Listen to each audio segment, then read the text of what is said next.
Rocket science শুনলেই মনে হয় এটা কেবল বিজ্ঞানীদের কাজ। কিন্তু রকেট কি আসলে এত জটিল? আজ আমরা সহজ বাংলায় জানব রকেট কিভাবে কাজ করে আর কেন সবাই বলে এটা রকেট সায়েন্স। রকেট কিভাবে কাজ করে? রকেট মূলত নিউটনের তৃতীয় সূত্রে কাজ করে, প্রতিক্রিয়া ও বিপরীত প্রতিক্রিয়া। সহজ করে বললে, যখন রকেট নিচের দিকে গ্যাস ছুঁড়ে ফেলে, তখন সেই চাপে রকেট উপরে উঠে যায়। এটা একদম বেলুনের মতো, হাওয়া ছাড়লে যেমন সেটা উড়ে যায়। রকেটের জ্বালানি। রকেট চালাতে লাগে বিশেষ ধরনের জ্বালানি, যেটা খুব দ্রুত বিস্ফোরণ ঘটাতে পারে। এই জ্বালানি দুই ধরনের হতে পারে, লিকুইড ফুয়েল আর সলিড ফুয়েল। স্পেস এক্সের ফ্যালকন 9 এবং নাসা রস স্যাটার্ন ভি দুইটাই জ্বালানি ভেদে আলাদা কাজ করে। কেন এটা এত কঠিন?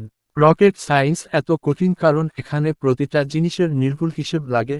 জ্বালানির পরিমাণ, ওজন, গতি, মহাকর্ষের টান সব মিলিয়ে ছোট ভুলেও বড় বিপদ হতে পারে। এজন্যই মানুষ বলে, it is not rocket science, মানে এটা অতটা কঠিন না। তাহলে বুঝলেন, রকেট সায়েন্স মানেই শুধু বিজ্ঞান না, এটা নির্ভুলতা, সাহস আর অদম্য চেষ্টা।